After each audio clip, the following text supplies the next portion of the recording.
Passando.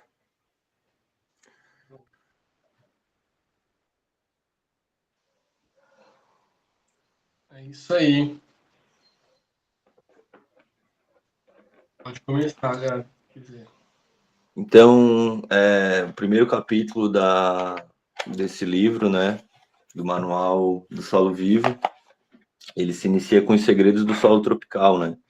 Lembrando que uma das principais colocações para mim, assim, que esse livro traz é isso, né? As diferenças entre o solo tropical e o solo temperado, né? Então, a partir dessa página, dessa introdução, é que a Ana Primavera começa a colocar realmente quais são os segredos, né? Quais são as funções e como funciona um solo tropical, né? Então ela coloca ali como se fossem três eixos, né? Três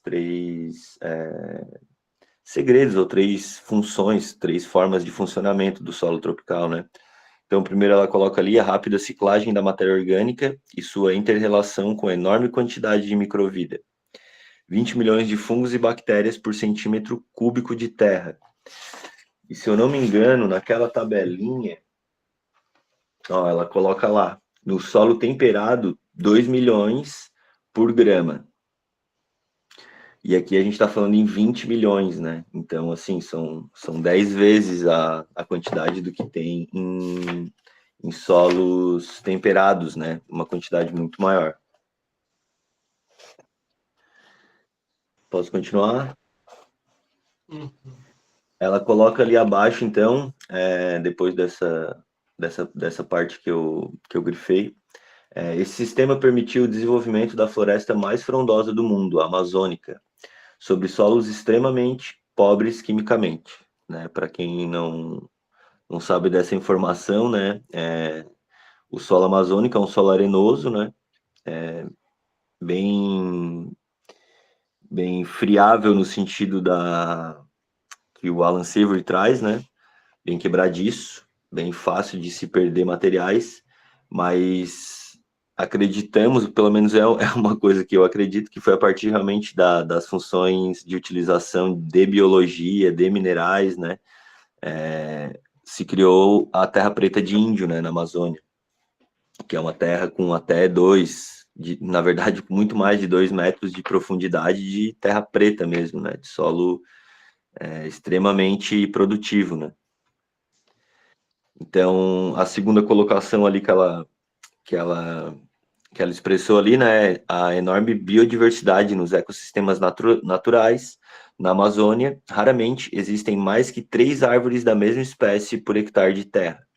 Com isso, aumenta as excreções radiculares, o número e a espécie de micróbios, a mobilização de nutrientes e, consequentemente, o crescimento vegetal. Né? Então, aqui fica muito claro assim dessa questão da diversidade, né? Como a gente já vinha colocando, não é só a diversidade de plantas, não é só uma resposta à parte vegetal, né? Não é só o que a gente vê para fora, né? Para baixo também, toda essa diversidade de raízes, ocupação de espaço e principalmente micro-organismos especializados em decompor, em trabalhar juntamente com esse tipo de raiz, né? Então, quanto maior a diversidade dessas plantas, maior também vai ser a diversidade desses micro-organismos, né, no solo. E aí, abaixo, então, ela coloca ali o intenso ou profundo enraizamento do solo, que não somente permite a exploração de um volume muito grande de terra, mas também proporciona sempre água fresca. Né? Ela coloca ainda abaixo de 50 centímetros, o solo raramente passa de 25 graus Celsius e dificilmente seca.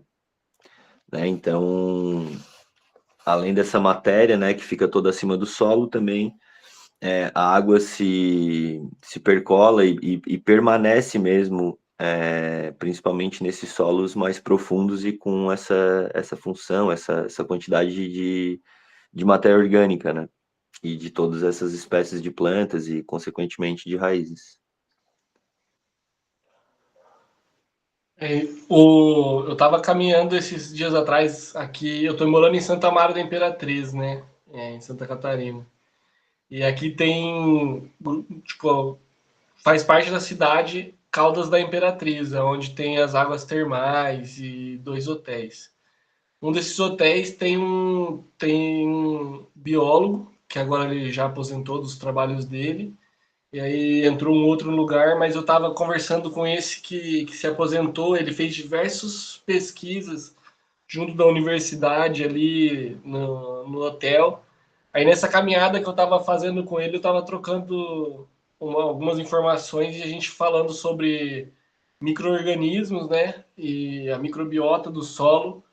Aí ele falou todo feliz assim: você viu os últimos estudos trazendo que cada planta, tipo, cada árvore tem no mínimo ou aproximadamente 10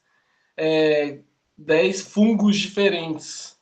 Pode ser que entre uma planta e outra, alguns desses fungos se repetem, mas ele falou da presença de fungos específicos para espécies também específicas. E a gente parar para ir dando uma pensada em relação ao solo, o maior organismo vivo no planeta Terra é um fungo, né?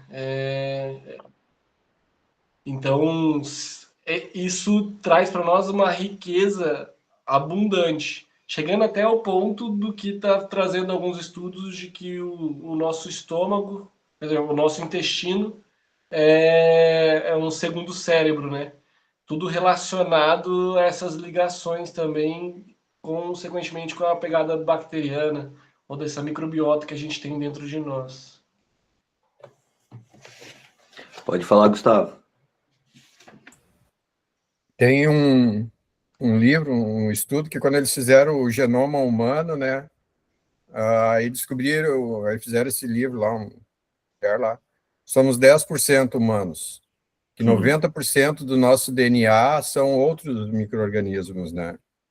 E aí, isso aí vai na corrente que a história de livre-arbítrio, né, que a gente, na verdade, aí tem a ver com lá, com o início da fala dos metais pesados, de toda a história, que a gente vai, é um trem de micro-organismos, né, e a parte ali da terra preta de índio, ali, agora também outra coisa que já descobriram há poucos dias atrás, pouco tempo atrás, que a Amazônia foi plantada, né, eles descobriram essa história lá, ela era tipo um deserto humano né, e agora e muito, tem tudo a ver, tudo tem tudo a ver com tudo, né, essa rede. Maravilha, é bem isso mesmo, assim, né? Acho que já está bem comprovado, assim, que na verdade foram os indígenas mesmo que fizeram todo aquele trabalho, né? A forma de tratar, né, a natureza, assim, é muito, muito clara, assim, que eles fazem e fazem bem feito, né? É empírico, mas não deixa de ser um estudo, né? E lógico, tem diferenças ainda do jeito de tratar, né? A questão da caça, mas eles trabalham muito em cima de pousio, né? De realmente entrar numa área, dominar aquela área, utilizar o que é necessário daquela área e depois deixar com que a natureza faça o seu serviço, né? E principalmente saber depositar os materiais ali, né? Desde ossadas até plantas, carvão, tigelas, né? Então tem muita agricultura ali junto. Uma coisa que torna isso mais brilhante é quando a gente consegue observar para o solo e tentar entender a dinâmica desse trabalho acontecendo, né? Como que ele está acontecendo ali? Tipo, se a gente tentasse imaginar um nutriente, um alimento que ele está sendo depositado para espécies específicas que conseguem alimentar daquele alimento ali. Conforme ela tem uma oferta desse alimento, ela tem um boom populacional, né? Um crescimento. E quando a gente está falando de microbiota, que a gente está falando de fungo, que a gente está falando de bactéria, que a gente está falando também de algumas microvidas mais, tipo, que dê para a gente notar a olho nu, a gente sabe que essa expansão está correlacionada a uma transformação. Então, como o Gabi estava falando, quando a gente traz uma grande quantidade de matéria orgânica para a cobertura de um solo, faz esse processo de compostagem, do qual estaria transformando em uma terra preta de índio, por exemplo, a gente está ofertando alimento suficiente para que uma grande gama de seres microscópicos consigam se alimentar e, consequentemente, aumentar a sua superfície de atuação. E no primeiro ali, a rápida reciclagem de matéria orgânica, que a Ana Primavera traz, está muito relacionado a esse crescimento exponencial desse grupo, né? Desses grupos que utilizam esses micro e macronutrientes aí, que está relacionado ao bacteriano, ao fúngico. E quando a gente consegue perceber que quando a gente está colocando isso ali no solo e a gente tem alguns parâmetros para trabalhar, a gente começa a acertar mais, né? Entender que existe uma temperatura para poder ter uma eficiência, que a gente não pode exceder tal temperatura, porque senão a gente entra para um outro tipo de decomposição, a gente acaba não tendo todos aqueles micronutrientes que deveriam ter. E a natureza ela tem uma lógica e da qual ela segue que acaba entregando de forma correta, mas quando a gente bota no nosso aspecto até social, a gente precisa tentar sempre estar copiando da melhor forma o formato que a natureza já vem adaptando e se melhorando aí com o passar do tempo, né? É isso aí. Então, indo aqui para a próxima página, ela coloca ali, né? Aí depois ela traz uns exemplos, né? Ela coloca ali o sistema A, um sistema da Malásia. Até posso ler. Onde se submerge um arroz recém-nascido e em seguida deixa-se a água secar. As raízes das plantinhas seguem a água, alcançando profundidades de 1,5 a 2 metros. Quando as plantinhas de arroz murcham, soltam água novamente na área. Eles colhem de 11 a 12 toneladas por hectare.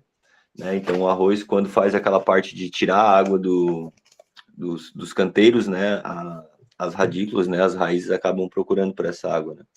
Aí depois ela traz ali um sistema em Madagascar, onde se planta o arroz com espaçamento de 40 por 40. Aqui se irriga e seca o campo durante 3 meses, mantendo o solo sempre arejado. Então, essa questão também do oxigênio, né? Aqui se colhe 16 a 18 toneladas. Depois ela traz um sistema maranhense, né, o santinês, onde se planta arroz nas beiradas das poças de água, que permanecem depois das enchentes. Cada vez que 1 a 1,5 metro de terra fica sem água, estagnada, vai se plantando da beirada para o centro. Com raízes de 2,5 a 3 metros de profundidade, colhem de 18 a 20 toneladas por hectare. E ela também traz na China, né? Na China plantando 2 variedades diferentes de arroz em linhas alternadas, de modo que uma variedade pode enraizar também o solo, explorando pela outra variedade, dobrando assim o espaçamento radicular e colhendo 80% a mais. 80% é coisa, né? Então, ela traz esses exemplos ali na sequência, né? Quer comentar alguma coisa, Luan? Eu dei uma risadinha por causa disso. São cada um com um tipo de manejo diferente e interpretando as suas regiões, né? Eu achei peculiar o exemplo brasileiro ali, né? O sistema maranhense, porque ele não está relacionado, por exemplo, ao que a gente tem de plantio de arroz aqui no sul, né? Principalmente aqui de Santa Catarina, que a gente vê próximo à BR-101 ali, que são grandes áreas de planícies, de espraiado, que a galera faz aproveitamento para poder fazer o plantio desse arroz. E é a utilização de poças recorrentes dos movimentos de chuva, entendendo que sempre a parte mais côncava dela, ou mais baixa, é a que vai ter a água saindo por último. Então é a última a se colher. Tudo isso de forma gradativa, né? Olha que bonito, é uma interpretação da natureza que eles conseguem fazer e obter um benefício grande em relação a isso. É isso. E aí, então, ela vem agora, né? Atualmente, em enormes áreas desmatadas, plantam-se monoculturas sem uso de matéria orgânica, com 3 nutrientes quimicamente refinados, após correção do pH do solo para neutro, por meio da calagem, né, uso de calcário, usando herbicidas e defensivos químicos, agrotóxicos. É isso, né? Até hoje, eu acredito que a gente vem dentro da agricultura convencional, a gente vem caminhando para um lugar um pouco mais precisista, assim, né? Agricultura de precisão, existe realmente um olhar mais focado em relação a micronutrientes, né? A agricultura convencional, ela chegou nesse caminho.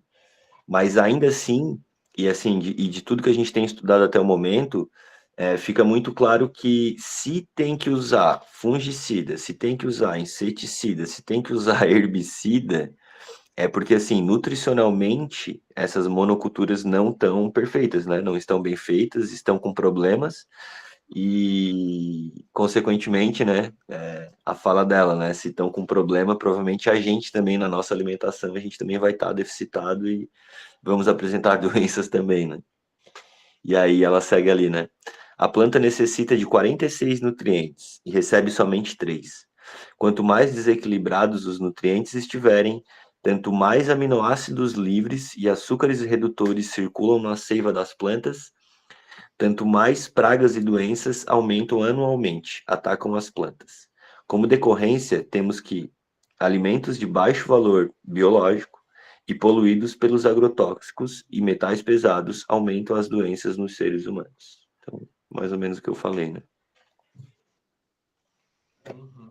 E isso está muito relacionado também a essa importação de metodologia de cultivo, né? A gente tá falando de larga escala, a gente vai necessitar de maquinários e esses maquinários eles acabam repetindo um tipo de cultura que a gente vem trazendo aí, né, já desde as primeiras páginas do livro, europeia, de revolvimento de solo, de quebra dessa grande cadeia de vida nesses 20 centímetros de vida que tem na rizosfera, né, que é a camada de raiz. E de certa forma, essa quebra vai cada vez mais diminuindo a qualidade desse solo. E também o plantio sequencial, né? Então, tipo, olha só quantas coisas se agrupam para chegar nesse ponto do que o convencional vem fazendo. E aí, hoje em dia, o que a gente percebe é uma necessidade de um novo pensamento até para os maquinários que são usados nessa grande escala. Talvez não seja necessário o revolvimento do solo, mas um plantio direto para manter essa cobertura sempre ativa e um aprofundamento, por exemplo, com aquele subsolador do Yeomans, que não revira o solo, mas aumenta a porosidade dele a partir da impermeabilização da água. Né? A gente tem hoje até algumas dessas tecnologias, mas elas ainda não chegaram, né, no conhecimento do público e, consequentemente, também ainda não comprovou financeiramente que essa utilização pode trazer um benefício maior, além de saúde e vida para as pessoas que se alimentam e também produzem, mas para o solo e para o contexto geral, né, que a gente tem que se ligar que o planeta Terra é um organismo vivo. Então, se a gente está plantando nele, a gente precisa mantê-lo saudável para que a gente se mantenha aqui. É isso aí. Então, seguindo ali, né? Ela coloca, né? A calagem intensa praticada nesse tipo de agricultura faz com que os agregados do solo se desagreguem, tornando o solo adensado, especialmente onde não ocorre retorno adequado de restos vegetais. Deixando o solo limpo, expondo ao impacto das chuvas, se ele compacta ou adensa e pela insolação direta, pode aquecer até 74 graus Celsius na superfície. Eu sabia que esquentava muito, mas 74 é quente. Eu particularmente não tinha contato ainda aí, né? Vindo de estudo de faculdade, não tinha tido contato com essa temperatura. Fiquei bem assustado. E assim, né? Não sei se todos compreendem isso, mas é uma fala bem de agronomia, né? Quando a gente sobe o pH do solo, a gente acaba liberando certos nutrientes, né? O pH baixo de um solo é uma resposta da natureza a uma pobreza desse solo. Então, é uma forma da natureza de manter esses nutrientes próximo dela, sem que eles se percam tão facilmente. Então, o pH não baixa por acaso. O pH de um solo baixa, ele tá lá na faixa do 5, do 4,7, porque ali ele consegue ficar com esses minerais mais ligados nele, principalmente um solo argiloso, né? Então, isso já é uma forma de manter esses nutrientes mais guardados, vamos dizer assim. Então, o que a gente faz? A gente vai lá, coloca calcário, o pH consequentemente sobe desse tipo de solo e os nutrientes ficam ali liberados. E aí o que acontece? Vem uma grande chuva, ou se não, tu vai lá e entra com uma monocultura e tu quer extrair tudo que tem naquele solo, e realmente esses minerais vão responder, as plantas vão crescer, ou a água vai levar todo ele para baixo.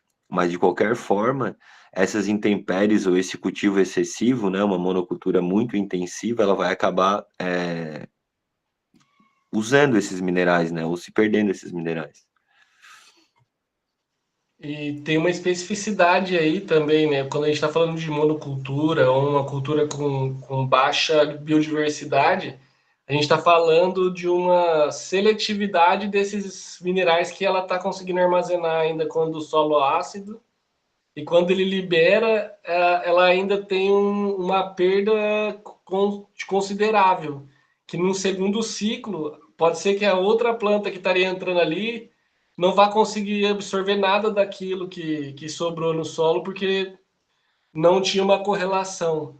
Aí é um outro ponto que a Ana Primavera traz da importância da biodiversidade, principalmente radicular, né? A gente tem os tamanhos diversos de raízes dentro dessa camada horizontal de solo aí da exosfera, traz essa biodiversidade de microbiota e também de nutrientes, né? Então, Sim. olha só quão importante é a gente manter, se for trazer o pH para 6, 6,4, manter a biodiversidade ativa para que não haja tanta perda, mas uma reciclagem, né? E ela traz ali a questão da cobertura vegetal, né? Isso é algo também que a gente. Lógico, a gente já vem trabalhando com agroecologia, isso para a gente é meio padrão, assim, né? De ter uma cobertura sempre de solo, né? Mas dentro de uma cultura de monocultura, principalmente na agricultura convencional, isso é tratado quase que assim, só se realmente não for me atrapalhar, sabe? Só se realmente isso for ou eu ganhar muito, deixando de gastar depois com outras formas de matéria orgânica, ou se não, ou taca fogo ou passa veneno, não tem arrego. E aí ela coloca ali, né? O vento entra livremente nas áreas desmatadas, levando até 750 milímetros ano de umidade, né? E aí depois, no Brasil, em 1950, não havia nenhuma pessoa faminta. Em 2000, eram 53 milhões de famintos no mundo. Aí, né, ponto e vírgula, no mundo, em 1950, havia 25 milhões de pessoas famintas e em 2000 eram 820 milhões. Isto é, a cada 7 pessoas, uma está faminta. E assim, garanto que se a gente for olhar para produtividade, né, para quanto um hectare produz, provavelmente a gente chega em números que estão teoricamente crescendo, né? Mas se a gente fosse analisar biologicamente e até olhando a parte mineral, do que a gente tem se alimentado, muito provavelmente a gente tem decaído, né? É um alerta também que a Ana faz, né? Posso seguir, Luan? Sim, eu acho também importante nessa última frase aí que está relacionada aos solos, com certeza, mas ao entendimento do que um sistema econômico consegue estar prejudicando tanto o agricultor quanto o consumidor, né? Tipo, a gente vê relatos aí, às vezes, de um caminhão descarregar um cultivo inteiro numa área porque não vai vender porque baixou muito o preço do produto, daquele que ele gastou um grande tempo ali de dedicação para que aquele produto pudesse chegar na mesa do consumidor, só que ele perceber que fala, pô, eu paguei para trabalhar quase. A gente tem uma falta de conexão entre tanto o governo com aquele que produz, tanto quanto o consumidor com aquele que produz, né, com o agricultor. E tem também a pegada das pessoas que estão olhando mais pela questão financeira simplesmente, mas existe essa necessidade de uma conexão e de uma valorização desse profissional, né, agricultor. Fala aí, Gu. Vocês como agrônomo, biólogo, tem uma coisa também que a sociedade quer tudo o tempo todo, né? Em todo lugar, né? Essa coisa de ver coisas de longe e tal. E o tempo, no tempo. Ultimamente, na escola, e a gente já vinha percebendo, pegando um caso, o feijão, né? Aqui em casa a gente meio que parou, assim, faz uns anos de comer feijão preto, como muito esporadicamente, mas faz o processo como é que chama? De passar água ali 3, 4 vezes, deixa 24 horas de molho e tal, e aí a gente viu umas notícias, e principalmente no governo anterior, que eles estavam colocando glifosato para o processo de secagem, para secar tudo junto no sistema de máquina, né? Que por si só já é essa compactação e tal, mas que tem que, para a coletadeira funcionar, tem que estar todo madurinho ao mesmo tempo, né? Aí eles estavam botando o veneno para fazer um secante, para secar tudo junto. E o Marquito, que a galera fala, assim, até essa coisa da palha da compostagem, que às vezes é uma palha meio douradinha ali demais, que era uma coisa que a gente tinha ouvido falar, que foi da onde eu vim com esse raciocínio do feijão,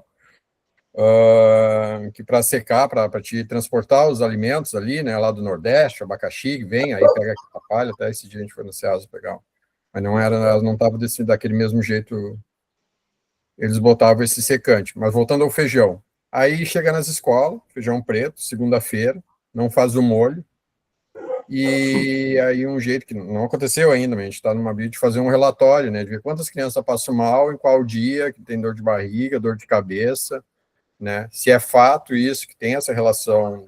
Por si só o feijão já tem toda uma problemática, né, E aí a coisa do tempo, do químico, que todo o sistema acaba, se começa a errar num determinado momento, vai errado até a doença, até o final, né? A gente começou falando de doença, de problemas.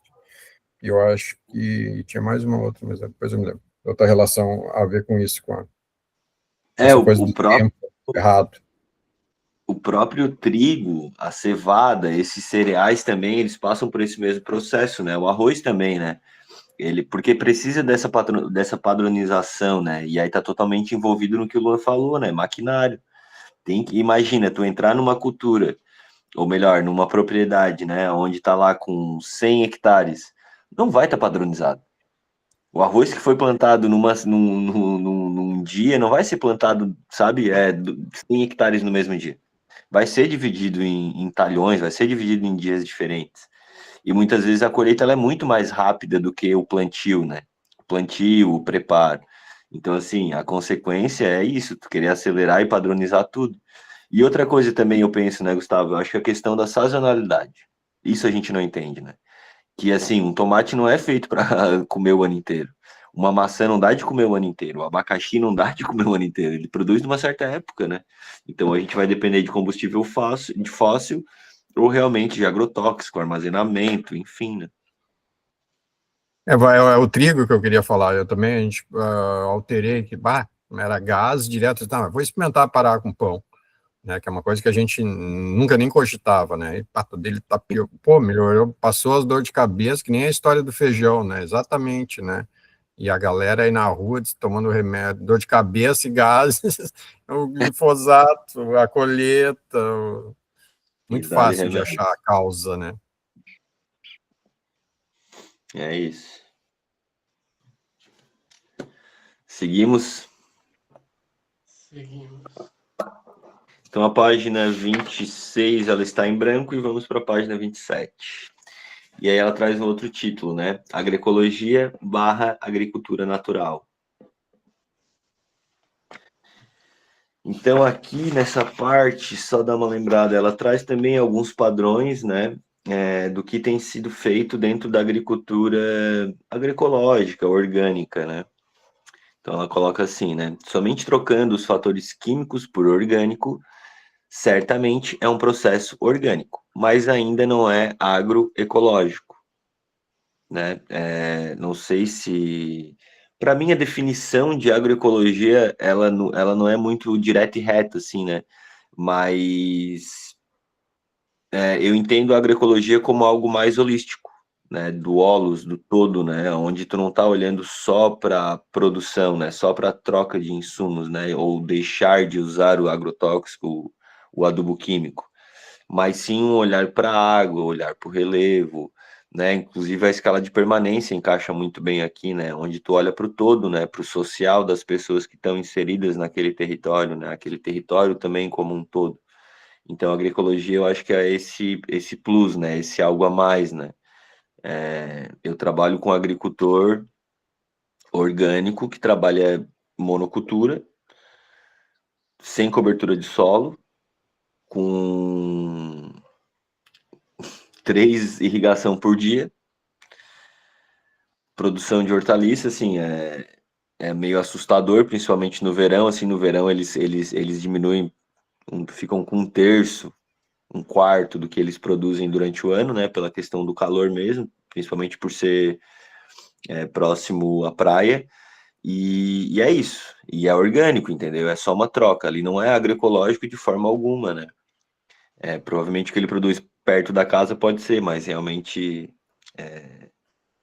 a produção em si é só troca de insumos, né? Então, ela coloca ali, né? Trocam-se NPK por composto, acreditando que seja um coquetel de minerais orgânicos de pronta disponibilidade, mas a planta não absorve composto. Desmiuça isso para nós, Lanzinho. Aproveitando a tua fala anterior, até antes dessa parte do trocam-se aí, atualmente o que a agroecologia pode trazer cada vez mais para a agricultura orgânica, que ainda tem alguns aspectos convencionais, é até uma pegada que a gente tem em relação ao manejo de águas, assim. Geralmente a gente, dentro da permacultura, da escala de permanência, da linha-chave, a gente tem um pensamento de sempre começar pequeno. A gente começar processos modulares, porque quando a gente vai falar, pô, olha, a gente tem uma solução para você a partir da agroecologia para tua propriedade. A pessoa fala, mas é rentável? É rentável, só que eu não vou te dar a receita e você vai seguir simplesmente a receita, porque você precisa aprender com aquilo que é teu. O teu solo pode ser diferente do teu vizinho, então é necessário que você comece a aplicar de forma menor, né, esse conhecimento agroecológico para trazer ele para esse movimento orgânico. E a partir daí a gente comece a ter maior disponibilidade de tudo, até inclusive de manter algumas produções em áreas maiores, devido ao que o sistema complexo pode gerar. Por exemplo, eu trabalhei com um agricultor na região de Bandeirantes, no Paraná, há quase 10 anos atrás, que ele era um dos maiores produtores orgânicos da região. Ele abastecia São Paulo. E toda a propriedade dele era por talhões. Em vez dele fazer uns talhões simplesmente, por exemplo, de napier, que poderia estar virando alimento animal ou cobertura de solo, ele trabalhava o napier, algumas arbustivas e também arbóreas. E no final ele tinha um produto das barreiras de vento e, consequentemente, uma diminuição do vento, uma diminuição de ataque de insetos. um aumento radicular dessas barreiras de vento que ele fazia e também a parte de produção. Tipo, uma das árvores que ele colocou lá era a macadâmia, que é uma noz muito rica em diversos micronutrientes e uma das sementes mais saborosas também para se comer. Enfim, ele conseguiu entender um pouco a dinâmica e viu a aplicabilidade disso dentro do sistema dele e deu um up a mais em relação à qualidade dos alimentos.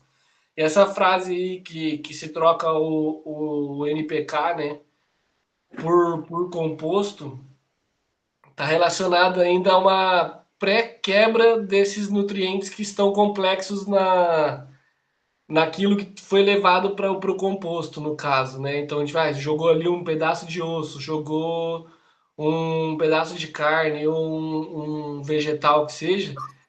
Esses nutrientes eles precisam ser digeridos por uma grande quantidade de vida para que sobre simplesmente o nutriente mais facilitado de ser absorvido por aquilo que vai passar esse nutriente para a planta, né? No caso, uma bactéria ou um fungo. E então, olha a relação de vida que tem para que esse composto seja totalmente absorvido e transportado, né? Não é simplesmente a gente colocar esses minerais sem dar a garantia de que toda a cadeia de decomposição esteja presente, né? Ela já vem ali na sequência, né? Até chegando nisso, né? Nos trópicos, por causa da decomposição muito rápida, o uso de palha tem o mesmo resultado, ou até melhor, pois permite a ocorrência da fase de atividade das bactérias celulolíticas, que produzem geleia bacteriana, que agregam as partículas sólidas individuais ou aglutinadas do solo. Então, o que a planta come no final das contas, né? O que a planta consegue realmente absorver, né? Seria essa geleia bacteriana, né? Esses agregados que são realmente matéria orgânica em forma líquida, né? Lembrando que as plantas só absorvem alimentos de forma líquida, né? E é isso, assim, né? Fica muito claro essa interação, né, entre a microvida e esses minerais, né? Sem esses fungos e essas bactérias trabalhando e realmente transformando esse composto, que pode ser um esterco, pode ser uma compostagem também, não tem comida para a planta, né?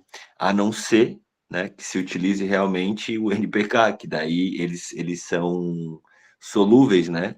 De qualquer forma, ainda precisa da água, mas eles são minerais que tu colocou a água, ele está ali disponível.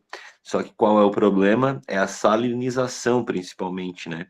Como eles são sais, eles acabam salinizando o solo. E isso mata totalmente bactéria, mata totalmente fungos, né? Então, assim, vamos ficar dependendo de agropecuária pro resto da vida, né? Sendo que a gente tem toda essa vida aqui no solo tropical, né? Acho que não precisa. Vale a pena a gente lembrar da simbiose, né? É um processo simbiótico que tem de ocorrência aí dessa microbiota com os organismos vegetais, né? Então, o que um não produz, o outro produz e há uma troca ali. Por exemplo, a planta, o vegetal, ele produz os açúcares necessários para que essa microbiota que está conectada com ela continue auxiliando nas trocas e possibilitando para ela algo que ela não consegue usufruir de forma direta, né? Precisa ser ou digerida ou transformada por essa microbiota. Sim. E como ela traz também, né? O uso da palha, né? Aí até atenuando um pouco a questão do SPDH e também da cobertura de solo morta também, né? Que tem esse mesmo potencial, né? Isso principalmente assim para o agricultor convencional, é uma loucura. Não, eles não acreditam muito nisso, não. Mas a gente sabe que é por aí o caminho. né? Principalmente quando se consegue utilizar mais disso, né? Não só a palhada, mas a palhada juntamente com outras fontes de biofertilizantes, principalmente, né? Assim como bocache, fertilizantes líquidos, e aí a gente pode ir longe, né? Pós de rocha. Então ela segue ali, né? Não se dá a devida atenção onde a natureza coloca sua matéria orgânica. E aqui eu acredito que ela está falando um pouco sobre essa questão de matéria orgânica sobre o solo, né? E não sob, né? Não abaixo da camada superficial do solo, né? Posso seguir? Segue aí. Continua-se combatendo sintomas como pragas e doenças com inimigos naturais ou feromônios. E as plantas continuam doentes. Ali deu um errinho de português, né? Mas é isso. E abaixo, usam-se métodos de combate à erosão e ao escorrimento superficial da água em lugar de permeabilizar o solo. Nessa parte, inclusive, tu entende bastante, né, Luan? Essa questão de cuidados com a água, assim, né? Tenho aprendido muito contigo, na verdade, mas no final das contas é um pouco sobre permeabilizar, né, essa matéria orgânica no solo, cobertura de solo, né? Uhum. Cada tipo de solo ele tem uma capacidade de absorção, né, dessa água. E quando ele chega nessa capacidade, ele acaba perdendo aí uma quantidade significativa de vida, tanto microbiota quanto micro e macronutrientes, e consequentemente a estrutura dele em si quando não se tem essa cobertura de solo. Então, o ideal é a gente conseguir corrigir igual a natureza corrige. Se a gente parar para observar algum lugar que alguém passou um trator, mas não deu continuidade no trabalho, a gente tem o banco de sementes como a caixa de primeiros socorros da natureza. É onde ela vai tentar usufruir o mais rápido possível daqueles seres que conseguem crescer também o mais rápido possível, com baixa quantidade de nutrientes no solo, oferecendo o mínimo, mas que possa garantir, quiçá, o máximo aí, né? Porque daí depois que ela volta a se cobrir, ela volta a dar suporte para que as vidas mais complexas aconteçam. Então, combater a erosão é também aumentar a quantidade de vida de um solo que, se a gente não combate, pode continuar, tipo, degradando ou até aumentando cada vez mais esse processo erosivo, criando aí possíveis problemas não retornáveis, né? Aligo. Parecido com o que eu tinha falado antes, as pessoas também encaram tudo como de uma forma só, né? Uma homogeneização, sei lá como é que pode se chamar, que nem tem eu acho que não é só aqui em Floripa, mas vamos dizer o sistema de esgoto sanitário. Se não, como não tem saneamento, a prefeitura tem um modelo, né? Aqueles três anéis de concreto, né, para fazer o sanitário ali das águas negras, né? Fora que todo mundo mistura todas as águas junto. Mas sendo que a cidade, numa ilha, um lugar de certa forma, tem vários tipos de solo, né? Tem lugar que é arenoso, tem lugar aqui em casa, aqui no Alto Ribeirão, o lençol está 80 centímetros abaixo, mas é um argila, assim, né? Um grãozinho é pequenininho, né? A granulometria, né? E aí Aí, observando isso, eu fiz os sistemas aqui adequados a isso, né? Tem uma BET, o tanque e a máquina de lavar é outro sistema, para o banheiro. Cada água tem uma característica e cada água vai para algum lugar, alguma característica para aquilo, né? E as pessoas não... Geralmente se vê tudo igual, né? Eu me lembrei ali, quando falando da erosão, lá no centro do Brasil, tem aquelas Vossoroca, né? Que é, de certa forma, também é uma, uma homeostase da granulometria dos solos, né? A natureza, quando ela está exposta, assim, não... Água, e agora hoje, com essa coisa das chuvaradas, das enchentes também, aí todo mundo começa a falar de cidade esponja, mas ao mesmo tempo caiu uma árvore no meio da rua, aí tá uma coisa que falou lá atrás, tá, dos micro-organismos. Uma vez teve um movimento em Porto Alegre, quando teve uma tempestade, há muitos anos atrás, 2015, 2016, e acabou que eu adaptei a frase deles lá, que é, tem vida na árvore caída, né? Quando uma árvore cai numa ventania, às vezes a árvore nem só desenterrou um pouquinho as raízes, assim, eles vão lá e passam a motosserra, né? Se tem que passar a motosserra, se não dá para erguer com guindaste, tem que pelo menos deixar-se por ali, né? Aqueles micro-organismos, né? Para fazer aquela... Tem toda essa relação de erosão também, que aí já acaba que sai uma árvore, assim, quando dá aquela raiz que sai grande, assim, nossa, já é um estrago na beira do rio. Quando teve lá no sul, agora as árvores na beira dos rios, que foram assim, que eles arrancaram tudo, agora só aumenta, né, o assoreamento, a coisa, mas tem tudo a ver com isso, né, essa cobertura. Até uma coisa que eu vi há poucos dias, assim, em vez de capinar, às vezes, coisa, só dar um pequeno jardim, coisa só que é melhor sempre roçar, sempre deixar a raiz embaixo, né, já não arranque, aquela tendência de arrancar a raiz, isso com tudo. Mas, enfim, avançamos. Sim, perfeito. Não, é isso aí, né? A gente tem, como sociedade, o costume de impermeabilizar, né? Em vez de permeabilizar, né? A gente quer que a água fique longe da gente, né? E aí depois reclama. É muito engraçado isso, né? Quando dá uma chuvarada, a gente reclama que é muita chuva. Quando dá uma seca, a gente reclama que é muita seca, né? Ao invés de armazenar a água para utilizar no momento de seca, ficar feliz com o excesso de chuva, pô, vou encher minhas cisternas, né? Vou ter um momento agora que eu sei que vou aguentar um ano, vou aguentar pelo menos 2, 3 meses. Mas não, né? Tudo é um problema, né? E aí depois ela coloca ali, né? Concordando com o que o Luan tinha falado anteriormente, né?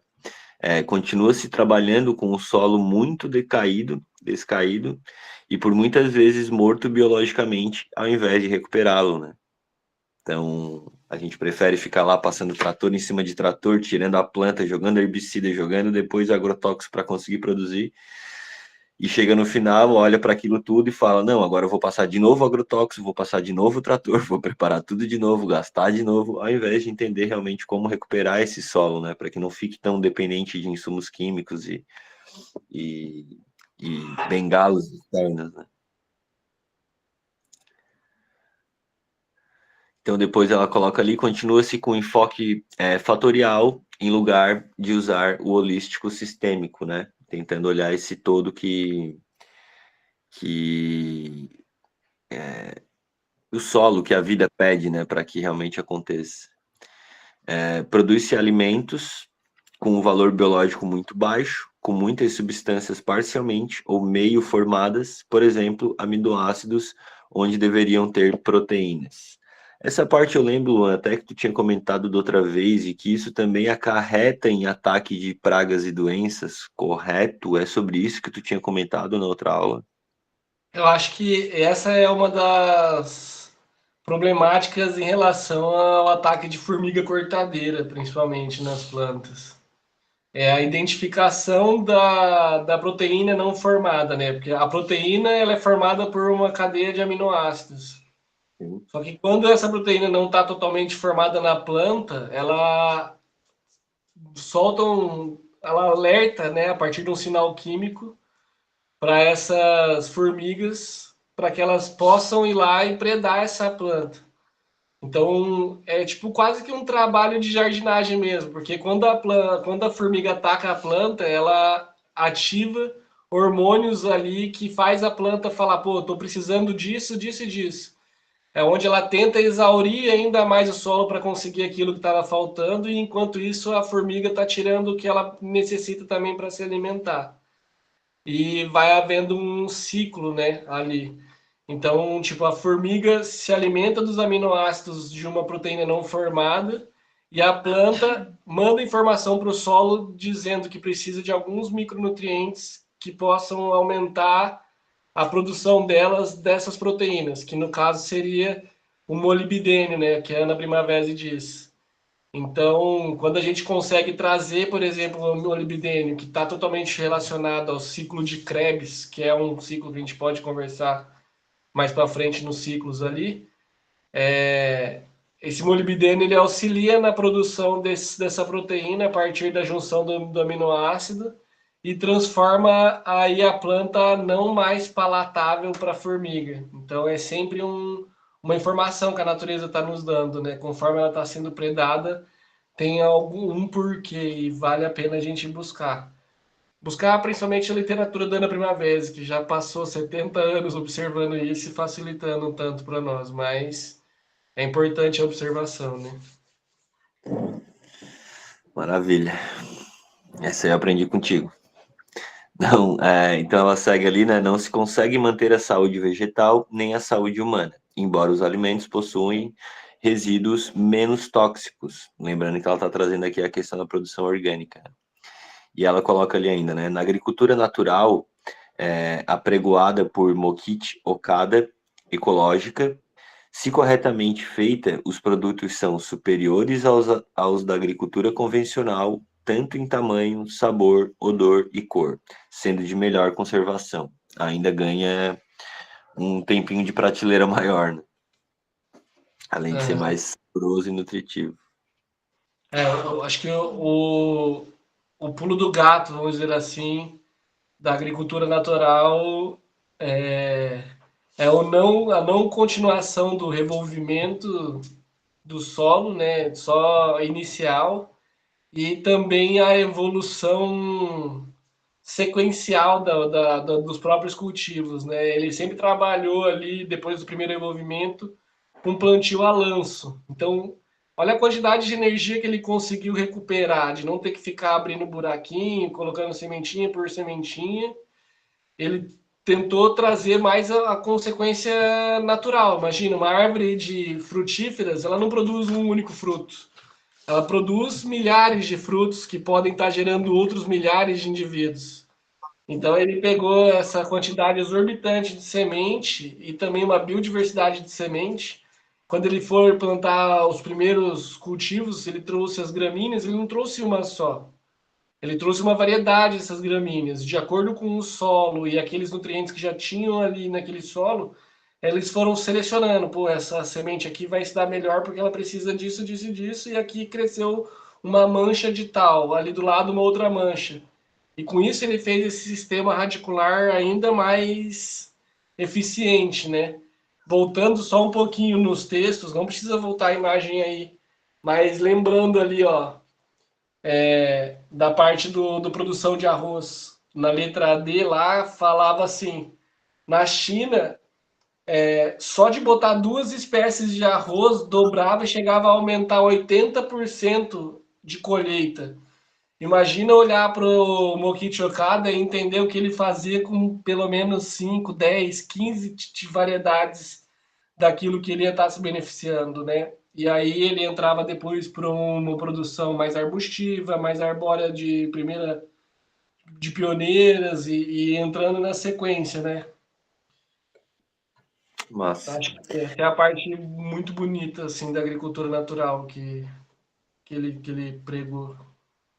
tem uma fala de uma agricultora que, né, aquelas coisas que tu só se toca quando tu escuta, né? E geralmente vem de pessoas experientes de experiência de vida e para mim, de campo, né?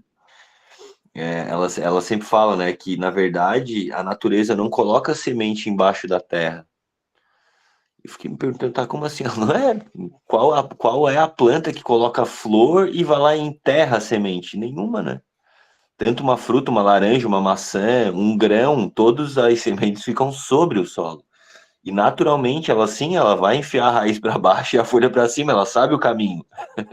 Ela brinca assim, fica tranquilo, Gabriel, a semente conhece o caminho. Não te preocupa. Pois é, e se a gente parar para pensar assim, tem um cara que eu sigo que ele fala da caixinha de joias, cada semente que ele tira dessa caixinha de joias. A adaptação da planta foi tão inteligente a ponto dela entender o que, que ela precisa formar para que ela gere outras vidas. Então, Tipo o cacau. A gente tem, eu vou usar alguns termos científicos e vou tentar explicar. A gente tem os carpelos, que seriam como se fosse grandes gomos que conectam o fruto para ele parecer um fruto, quando a gente corta ele no meio, circular. Só que quando ele chega na temperatura certa e quando ele está seco o suficiente, depois que ele caiu no solo, ele tende a abrir, né? E aí quando ele abre, há a germinação dessa semente. Então cada fruto ele tem já o seu potencial de decomposição que ele geraria ali, que consequentemente dá a garantia da germinação da semente. E aí a gente entra também no outro aspecto da interação entre espécies, que a semente não é colocada embaixo da terra pelo próprio fruto, mas quando é necessário que essa semente seja colocada de alguma forma, é onde vem a parte que a gente chama de dispersão zoocórica, que é a dispersão feita por animais, por exemplo. Que é quando o animal ou ele se alimenta do fruto e defeca esse fruto, ele cai sobre o solo já com potencial germinativo, ou, por exemplo, a gralha azul, que a gente fala que ela é uma grande plantadora de pinhão, porque ela acaba fazendo uma seleção dessas sementes, ela se alimenta de alguns e outras ela acaba enfiando ali no solo, como o pessoal diz, que ela está guardando para comer depois, mas na verdade é a inteligência da necessidade do plantio mesmo, é o plantio já das próximas gerações para que a manutenção das duas vidas, né? Daquela que gera o fruto, ou a semente, e aquela que está se alimentando dela, né? Fala aí, Gu. Sobre essa questão da semente, tem pensamento, uma ideia. E muitas vezes os carnívoros dizem, mas tá matando a planta, né? A planta quer ser comida, né? A maçã é gostosa para ser comida. A fruta é gostosa, é vermelha para ser comida, né? A planta quer ser comida, né? Ela antes estava falando ali da formiga, né? Tem situações e ela precisa ser comida, predada, né? Por alguém, por um bicho, qualquer coisa. E aí isso derruba totalmente o argumento dos carnívoros. Mas tá matando, né? Tadinho do alface, né? Não, a planta precisa ser comida, né? Para ser segunda grata, sempre toda essa questão, né? De movimentação das sementes, né? Muito Eu Sim, acho e os que bichos, fogem da gente quando a gente quer comer eles, né?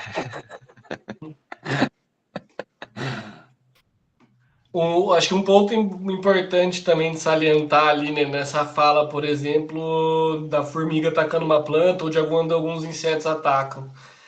Na natureza, a gente tem um outro conceito que a gente chama de controle biológico, que é quando a gente consegue ter, a partir de uma biodiversidade grande, uma grande, tipo, vegetal, uma grande biodiversidade também de animais e insetos que interagem com as plantas. E aí a gente não tem mais um contexto chamado de praga, que está totalmente relacionado a um sistema econômico e a monocultivo, né? Então, tipo, não sei que praga atacou. Atacou porque a gente não tinha essa biodiversidade que pudesse fazer um controle biológico. E aí se tornou praga por quê? Porque tirou uma geração de renda de um produto que estava sendo colocado ali. Então, o controle biológico, ele é importante, a compreensão dele para isso também.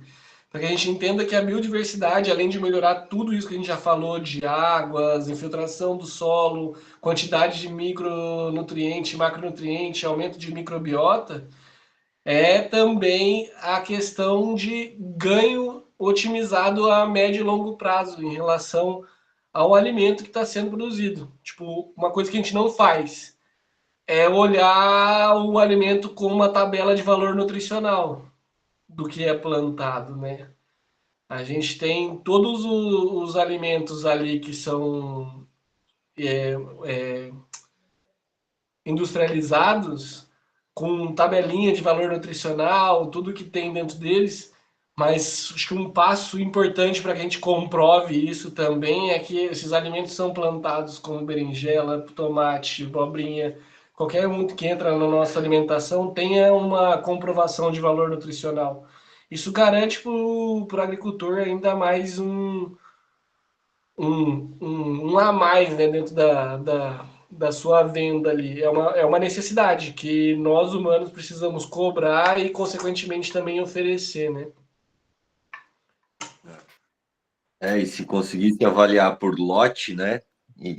Né? Porque não adianta padronizar também, né? Colocar que tudo é igual, né? Pelo que a gente está vendo aqui dentro desse livro, inclusive, fica bem claro isso, né? Sei lá, duas culturas que produzem orgânico e convencional, né? Tranquilamente, feijão, né? Um feijão orgânico. Se tratado agroecologicamente, principalmente com suporte mineral, né? Ele com certeza vai ter muito mais minerais e vida naquele alimento do que um feijão produzido convencionalmente, né? Com o uso de agrotóxicos e insumos químicos, né? Então, seguindo para a página 29. Os conceitos básicos da agroecologia tropical. Ela coloca ali. É lógico que a agricultura não pode conservar os ecossistemas naturais, mas ela pode tentar instalar ecossistemas simplificados próprios aos trópicos e que afetam instalar e que afetam o mínimo os serviços ecossistemas essenciais à produção e à vida superior. A planta tira sua vida do solo e dá vida a ele.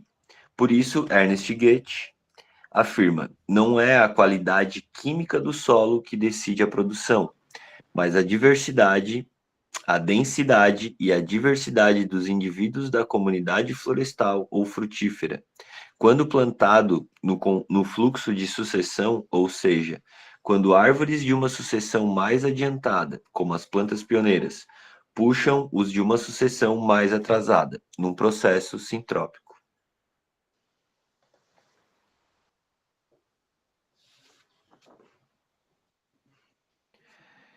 Então aqui ela dá uma puxada no Ernest, né? Não sei, eu fiquei em dúvida quando eu li essa parte. Não sei se os dois, né, chegaram a se encontrar, se tiveram essa troca dentro enfim, de produção agroecológica, produção orgânica, né, de agricultura, né? Mas é uma pesquisa interessante, assim, uma coisa interessante que a gente pode tentar trazer num próximo encontro aí, semana que vem, né? E ela coloca ali também abaixo, até não coloquei nessa parte, mas ela coloca ali, né? A agrosilvicultura, onde se alternam campos com bosques, e o sistema de plantar na sombra das árvores talvez cheguem mais perto do natural, mas obedecendo aos 6 conceitos básicos da agricultura tropical, já se garante colheitas sadias e abundantes. A agrosilvicultura é uma agrofloresta simplificada, podemos dizer assim, né? E com a presença de animais, né? Não, é agrosilvicultura, mano. Daí seria de animais, agora fugiu o nome. Mas agrosilvicultura é só árvores e grãos e, né, feijão, milho, enfim. Aí é paz agrosilv... Putz, me fugiu o nome mesmo. Ó, vou passar a página. Tá. Depois eu dou uma pesquisada como é que é o nome. Tá, então ela coloca aqui os 6 pontos básicos da agricultura orgânica natural nos trópicos. E agora, então, a gente entra numa parte bem mais profunda, assim, né? Que eu acredito que a gente finaliza a aula hoje com essas próximas páginas. Né? Então, em primeiro lugar, vem ali agregar o solo. A agregação exige a aplicação superficial da matéria orgânica, onde as bactérias são ativas e produzem geleias coloidais. Os compostos, quando biologicamente estabilizados, não fornecem esse tipo de serviço ecossistêmico. Né? Então, de novo, ela coloca ali a questão realmente desse uso de matéria orgânica sobre o solo, né? Tanto uso de compostos quanto de cobertura de solo, né? Posso seguir? Número 2, proteger o solo. Esta proteção contra o aquecimento, o dessecamento e o impacto das chuvas é fundamental nos trópicos para que o solo não forme uma crosta superficial nem uma camada densada. Hard pain, ela chama, né? Em pouca profundidade, que limita o espaço das raízes. Essa proteção pode ser feita por um mulch, né, uma cobertura morta de solo, ou cobertura morta de restos de culturas picadas, como no sistema de plantio direto na palha. Deixa eu só confirmar uma coisa. É isso, tá? Eu vou continuar a leitura que depois ela vai explicar melhor sobre o que é a próxima foto, tá? O mulch mantém a temperatura do solo mais baixo, na figura 4, que a gente vai mostrar a seguir, e ainda se consegue colher razoavelmente quando o solo estiver seco, né? Mantendo realmente essa umidade mais alta ali, né? Aí ela coloca na tabela 7. Outro método é o plantio mais adensado, que é usado especialmente no café, superadensamento, mas também nas verduras, algodão, milho e outras culturas. Só não pode ser usado no arroz e na soja. A proteção do solo também pode ser feita por plantio consorciado, como se usava antigamente, por meio de lonas, como se usa em canteiros de moranguinhos, ou por meio de arborização, bem como o plantio intercalado de, por exemplo, algodão e arroz de sequeiro entre as linhas de pomar de citros em desenvolvimento. Então ela traz aqui até algumas opções de consórcios, né? E aí só mostrando aqui a foto 4, né? É uma cultura intercalar de arroz de algodão e arroz em pomar novo de citros. Particularmente, eu nunca tinha visto isso. Eu até vou ver se eu encontro uma foto aqui. Quer comentar alguma coisa, Luan, enquanto isso? Eu acho que dá para olhar com clareza na foto aí, né? Quase no meio da foto a gente tem uma árvore de citros que, pela característica, se não houve tanta poda só de condução, deve estar agora no seu quarto, quinto ano de crescimento. Então ela já deve ter tirado aí dessa produção pelo menos umas 4, 5 vezes as culturas entre as linhas de pomares, né? E aí o que parece um capinzinho ali é o arroz de seco, né? E do lado de cá, que tem uma folha quase parecida com o do aipim ou da mandioca, é o algodão. É, Dá para olhar a diferença até do aspecto vegetal que vale a pena a gente entender, né? Cobertura morta, a gente sabe do plantio direto como que elas ficam no chão ali. Mas a cobertura vegetal, ela também tem uma grande importância em relação às chuvas e também à incidência solar. Olha a quantidade de fechamento, por exemplo, nesse plantio de algodão que ele fez daquela área, diferente um pouco do plantio ali do arroz de sequeiro, né? Que as entrelinhas ainda estão visíveis nessa foto.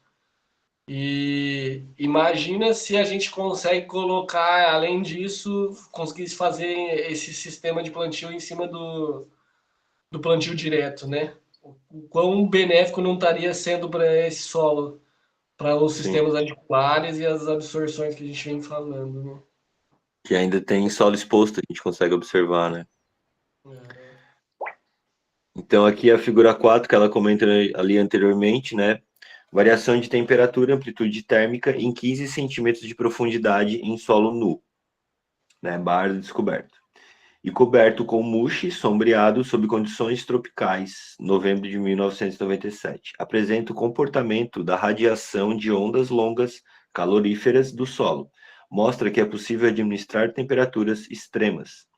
Então ali o mulch, né, mais clarinho no centro ali, né, com um equilíbrio muito, uma diferença térmica muito baixa, né, um equilíbrio assim muito mais reto assim, né, quando com o mulch, né, com a cobertura de solo morto. E quando em solo exposto, né, ali anotado como bar, então uma variação gigantesca, né, incrível também como fica mais frio, né, às vezes a gente não se liga nisso também, né, e lógico, isso é uma análise em solo, né, mas fica muito claro, assim, né, uma variação gigantesca, né, vai ali de, provavelmente, 19, 20 graus, né, até 20, 28, 27,5, né.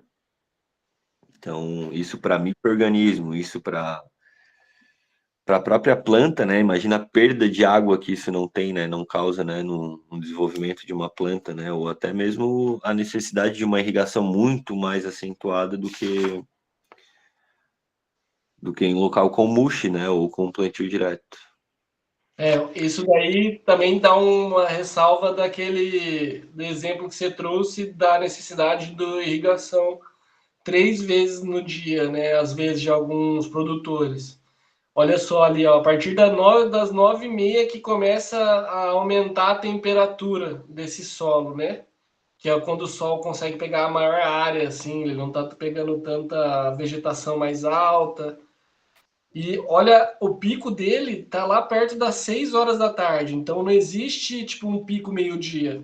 Existe um crescimento contínuo até o momento que ele começa a sair também dessa do jeito que ele Aspirado, né? retrata ali, meio que na diagonal, né? Quase que já começando a não pegar mais tanto assim no solo. E quando a gente compara isso com o mulch, a gente vê que a elevação de temperatura vai a partir também das 9h30, só que ela não eleva tanto. E ela leva muito mais tempo para chegar, por exemplo, nos seus 23 graus lá perto das 6 horas. Nos horários mais de pico de calor, ela ainda está numa crescente. A diferença é muito grande aí. Dá para perceber nesse gráfico o quanto de economia de água que dá para fazer e também de qualidade de vida do solo que consegue manter a partir de uma temperatura ideal. Pode falar, Gu. A gente já falou de granulometria, essa, no fim, o sol, que aí tem a ver, a gente já falou de vento também, né? Sim. Tem tudo a ver. A minha filha mais velha é astróloga, né? E aí eu fico incomodando ela. Depois da pandemia, eu virei um materialista. Acho que quando eu já estava lá no Saracura, lá eu já estava virando ateu. Lembro das palestras lá sobre o ET, do outro lá, eu fiquei puto. Mas enfim, voltando ao calor aí, como aí para meu entendimento que às vezes tem algumas coisas que tem a ver no horóscopo, né? Por que os capricornianos são tudo igual, né? Uhum. Aí, no meu entendimento, é essa tabela aí. É a temperatura. Na época que dá melancia, a mãe do capricorniano comeu muita melancia, porque tinha calor naquela época, e aí quem come muita melancia na gravidez ou naquela época tem determinadas características físicas que acabam virando comportamentais, né? O horóscopo tem a ver com astros, sol, calor, vento, o que come, o que dá na época. Aí também já tem a ver, comer tudo lá que a gente falou no início, né? Comer tudo ao mesmo tempo. E aí, tô mais para entender as coisas pelo um biólogo, pelo um agrônomo, do que qualquer outra coisa. Explica muito mais de tudo, explica muito mais filosofia do que qualquer religião, qualquer coisa. Explica muito mais qualquer comportamento, assim ou assado, né? O que se come, o que se deixa de comer. Aí também pela cor, né? A luz também, a gente está falando de temperatura, também se fala de cor, né? Que as plantas têm tal cor, a gente está falando ali. Também tem a ver com calor, né? Secar, tem tudo. Né? E cor é semiótica, né? Que um vermelho atrai mais, porque um cinza, um palha, né? Que é onde está a vida, né? O que está mais saliente, né? Então, é isso. Esse ponto. É genética também, né? Oi? E isso está muito ligado à genética também, né? Características que a gente vai jogando para frente, né? Desde a interpretação e da vontade de comer uma fruta vermelha, por exemplo, né? Até características fisiológicas. Sim. Né? As coisas vêm vindo. E aí também tem uma coisa que é também um pouco, que também explica, tem a ver com o que estava falando antes noosfera, às vezes uma pessoa, se eu estou sentado nesse lugar, eu saí daqui e vinha outra pessoa aqui, mesmo que não saiba que eu estava aqui, alguma coisa do que eu fiz aqui, ela vai perceber, mesmo que seja o feromônio que eu deixei aqui, o calor que eu deixei no ambiente, alguma coisa, ela, sem saber, vai estar interagindo, não tem nada de esotérico, nem nada de coisa, mas são coisas que a gente falou hoje aí, de homeostase, tudo é muito simples, né? É no nível, o que a Primavera falava, assim, é no nível pequenininho. Antes eu estava trabalhando nos design, para eu mostrar para vocês as animações que eu estava fazendo com os bichinhos ali, e ela tem aquela animação dela lá, famosíssima, né? Lá você sabe, né? Aquela de cinema lá, aquela da hora, e a Primavera é 10 vezes mais do que o outro austríaco lá, né? Muito mais do nada, teve muito mais conclusões, né, de observando.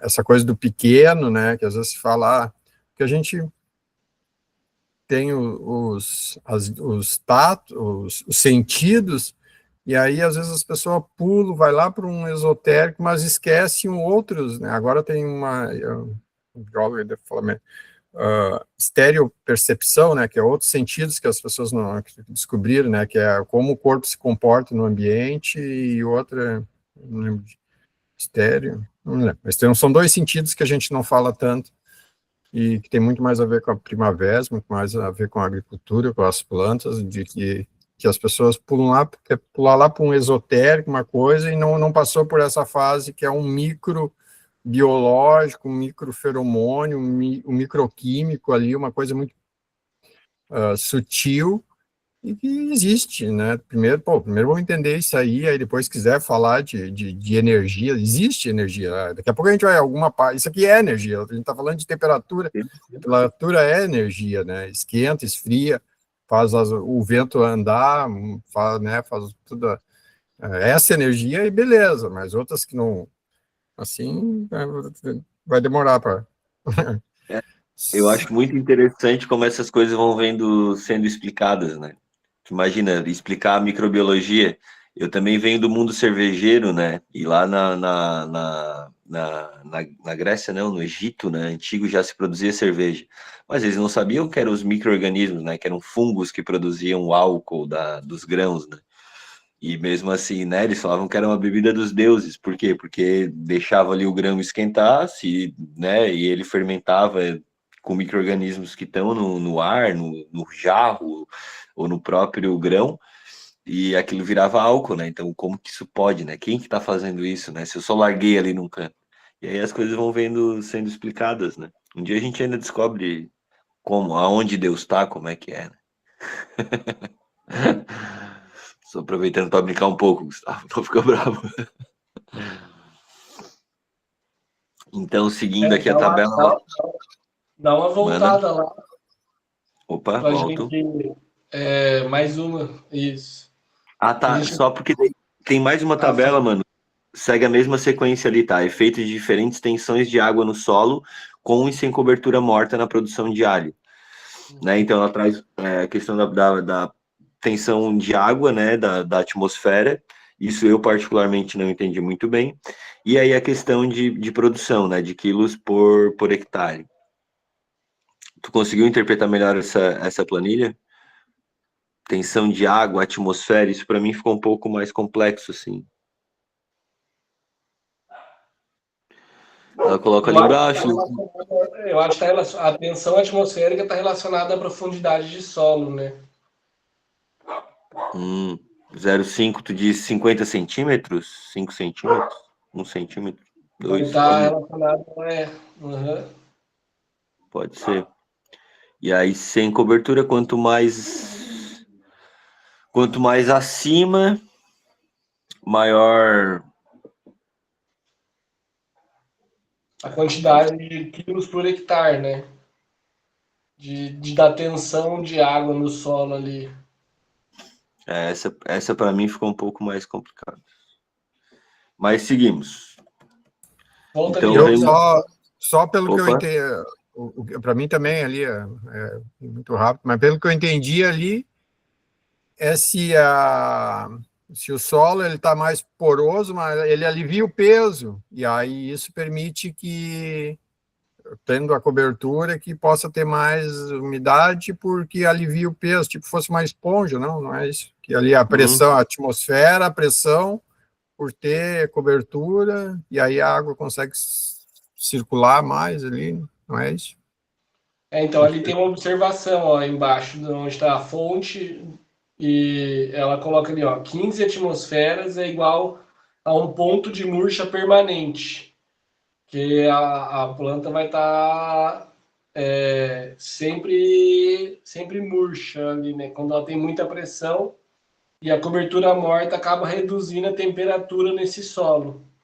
Então, se a gente olhar, tirando a última linha, que está redução para a porcentagem, sem cobertura no solo, quando tem esse dado tipo, de 15 pontos atmosféricos, acho que de camadas ali de cobertura de solo, no sem cobertura tem menos quantidade de quilo, por exemplo, do que com cobertura. Olha ali, ó, 7.483, quando o sem cobertura é no nível de 2 atmosferas, que tem 8.000. Então, com cobertura de solo, lá, mesmo que tenha uma quantidade de valor atmosférico acentuado, ainda assim a cobertura morta consegue segurar essa água no solo com maior quantidade do que a sem cobertura, que dá a diferença ali, ó, de 129,9% nessa de 15 atmosferas, quando o ponto de murcha é permanente. Tipo, é uma variação bem grande em relação à cobertura do solo e à não cobertura para a manutenção dessa água nele, né? Sim. Perfeito. Seguimos, então, agora o aumentar a biodiversidade. Ela coloca ali, que inclui especialmente a rotação de culturas e a adubação verde diversificada. Porém, neste sistema é muito importante que não se usem cultivos alelopáticos, ou seja, de espécies hostis entre si. Na parte manejo da matéria orgânica, é apresentada uma lista de cultivos que são hostis, como feijão e todas as leguminosas com cebola e alho, ou batatinha com girassol, que se arrasam mutuamente. Tá. Desculpa. Aí ela coloca ainda, né? Então aqui, isso aqui depois vai aparecer lá na frente, então isso vai ser lido, né? E mostrado essas plantas que têm essa alelopatia. E ela ainda coloca: antigamente todos os agricultores plantavam milho, feijão, mandioca e abóbora juntos, com boas colheitas e sem doenças. As melhores rotações têm 4 a 5 culturas incluídas, mas 2 culturas já são melhores que uma monocultura. A arborização, especialmente em pastagens, traz muitas vantagens, porque o conforto do gado é recompensado por uma produção muito maior. Outro tipo de biodiversidade é plantar em linhas alternadas 2 variedades diferentes da mesma cultura. Né, a questão da biodiversidade, acredito que a gente trouxe bem claro, assim, né, tanto na parte de vegetal, né, a parte de produção vegetal, quanto a questão das raízes. E aí depois, então, o próximo, inclusive, olhando para isso, né, aumentar o sistema radicular. E aí Só para uma colocação desse 3 do aumento da biodiversidade, claro, quando a gente está falando de uma pegada genética até das plantas, né? Mesmo quando seja da mesma espécie, a gente aumentar a biodiversidade dessa mesma espécie, a gente está aumentando a variabilidade genética, né? E também quando é a mesma espécie, mas a gente traz sementes de diferentes pontos, a gente aumenta a riqueza do DNA dessa planta. Que em cada ciclo que ela consegue estar executando, ela está conseguindo manter a adaptação com o meio. Então, uma coisa que é importante, assim, que os produtores fazem bem, está relacionado tipo, aos grãos crioulos, vamos dizer assim. Por quê? Geralmente, o pessoal acaba acoplando eles em garrafas PETs e guardando, a galera que não produz, né? Mas tem uma grande quantidade ali porque quer manter um banco genético ativo. Já os produtores, eles fazem a seleção para que o banco genético ativo deles continue evoluindo com o passar dos anos. Então, eles vão efetuando o plantio sequencialmente desse grão e mantendo uma adaptação constante, que também vale muito a pena, né? Às vezes a gente guarda por um tempo, perde a potencialidade da planta de poder germinar, ou então ela não consegue se adaptar para um problema futuro que ela poderia estar combatendo porque ela não foi plantada na época. Ou seja, o melhor lugar de guardar semente é no solo. É, na terra. Fala, Falei. Gustavo. Isso aí teve a ver com o que lá no Saracura o Ney falou, falando sobre os minerais, né, da diversidade, que ele pegava um saquinho de diferentes tipos de solo, né? Quanto mais, e isso eu trago até hoje, tipo, a diversidade, né, é a melhor, principalmente para que nem eu, assim, que não entende nada de nada, não faz nada, vai. Quanto mais diferentes tipos de solo, diferentes tipos de planta, quanto mais caótica a natureza que se vire, que eu não tenho tempo muito para resolver. E aí, mas essa da semente aí eu não sabia também, mas tem total lógica, né? Então, aqueles bancos mundiais de semente lá vai dar ruim, então, se der uma catarse e for plantar, vai ser, não vai ser como eles Não, achavam que ia ser. funcionar vai funcionar. Agora, a questão é quanto tempo vai demorar para se adaptar. Não Sendo na que, potência, né? sabe, sendo que poderia estar sendo vindo adaptando. E é uma coisa que eu tenho uma agricultora que eu admiro muito, que ela é uma cuidadora de sementes, e de vez em quando eu questiono ela também.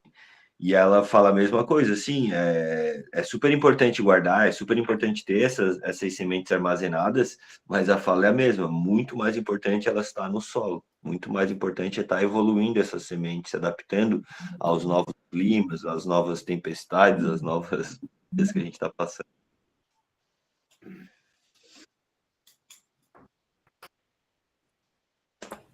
Eu perdi um ano, não deu. Eu achei que eu tinha ainda semente de hibisco, sabidarifa, o vermelho, aquele da. E, bah, nunca mais consegui. Agora, esse ano, tentei comprar no Mercado Livre, mandaram, até parecia uma papoula, uma sementinha preta. Não, mas isso aí não é do hibisco que eu quero. E não Ah, rolou. esse hibisco que tu pegou é o hibisco verdadeiro, tá? Esse que parece uma papoula. O outro Na hibisco. verdadeira tradução, né? Até o quiabo. Mas esse que eu quero é um vermelho, é o sabidarifa, né? Aquele que dá um grandão gigante, assim. Na horta lá do Pinheiro, lá em Sim, Porto Alegre, eles plantam. Uma delícia, uma geleia. esse que Eu eu vou chamo ter de verdadeiro é o que. Desculpa, Luan, não escutei. Eu vou ter semente dele em breve. É o hibisco vinagreira, né? Aquele. Isso, esse mesmo. Luanzinho, finalizamos, vamos tentar terminar esse capítulo. Vamos para essa parte de aumentar o sistema radicular. E aí vamos dar uma conversadinha só para finalizar esses 3 pontinhos aqui. A gente já finaliza ele. Tá, maravilha. O aumento do sistema radicular, segundo a Ana Primavera, está correlacionado à parte horizontal do solo, ao que a gente chama de rizosfera, que é a camada de raízes do solo, os 20 centímetros, né, que é onde tem a maior quantidade de vida. Então, quando a gente consegue aumentar a biodiversidade de plantas, a gente consegue aumentar também o emaranhamento e a quantidade de raízes que vão estar ocupando esse solo. E quanto mais essas raízes conseguem ocupar, aumenta a permeabilidade da água, aumenta a fixação de nutrientes a partir da microbiota desse solo. A gente está falando de um solo tropical, que já tem uma alta demanda desses micro-organismos, né?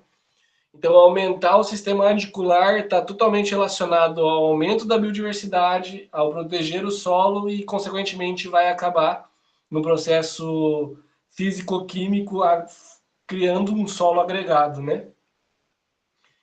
Aí a gente entra nessa parte da trofobiose ali, né? Que é manter a saúde vegetal pela alimentação equilibrada. Foi um errinho de português ali, pessoal. E o que isso quer dizer, né? Essa parte da trofobiose. Ela está relacionada a um alimentar simultâneo. Então, é uma associação simbiótica entre os organismos onde o alimento é obtido e é fornecido. Por exemplo, aquilo que eu tinha falado ali da bactéria e da árvore, né? Tipo, a necessidade do açúcar para a bactéria e a necessidade dos micronutrientes que são disponibilizados a partir das bactérias para as plantas, né? Isso daí é um exemplo. E, por fim, a gente traz ali proteger os cultivos e pastos contra ventos e brisas constantes, que a gente vem falando sobre isso já como uma forma de prevenção. No começo da apresentação hoje, a gente trouxe ali um dado que a Ana Primavera trouxe para nós, de 750 milímetros ano em relação à perda de água das plantas a partir do vento. Então, se a gente já faz uma irrigação e mantém uma área de cultivo sem a estratificação, sem as alturas das plantas, para a gente criar barreiras de vento, a gente está praticamente gastando uma quantidade de um elemento muito importante, que é a água, de uma forma errônea, porque vamos supor que a gente usa ainda mais como fala aquele que gira, o dispersor, né? O aspersor. A gente usa o aspersor ali, ele já está sendo levado com o vento uma quantidade dessa água e a planta depois acaba perdendo água para esse vento igualmente. Então, se a gente trabalha a estratificação, a cobertura de solo e o aumento de biodiversidade que está relacionado a essa quantidade de indivíduos ali, a gente consegue melhorar gradativamente a nossa qualidade do solo e, consequentemente, a qualidade do alimento para aqueles que vão estar se beneficiando. Então, se a gente faz barreiras de vento e também barreiras de sol, a gente propicia melhores colheitas e também melhores criações. E aí, por fim, tem uma tabela lá, que é a tabela número 8, mostrando ali a diferença entre a agricultura ecológica e a convencional, com os sintomas, né, que acontecem esses problemas ali em cada uma dos dois tipos da agricultura. Que aqui fala, né, ó, as diferenças entre a agricultura ecológica, que evita sintomas, e a convencional, que combate sintomas, de modo geral, estão apresentadas nessa tabela. Para finalizar, né? Até coloquei a tabela ali. Então, ela coloca ali, né, sintomas, crostas, lajes, compactação e aeração.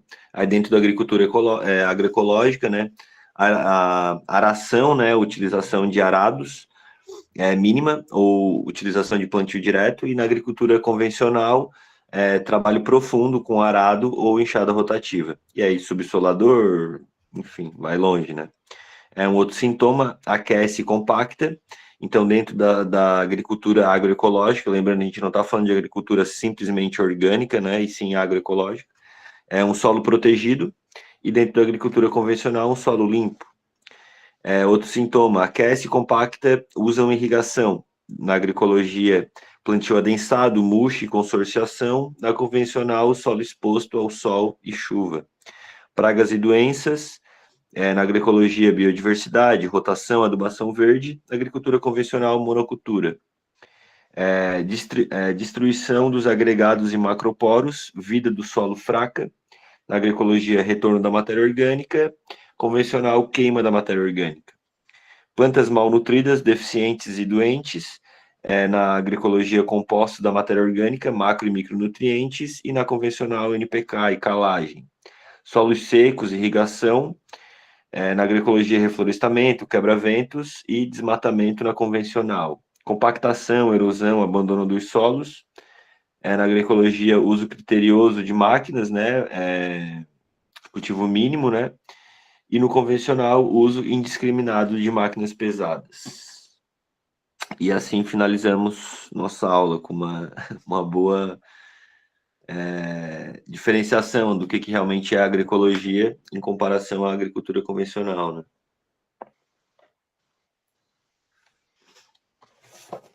Aí, alguns pontos, alguém quer puxar mais algum pontinho aí?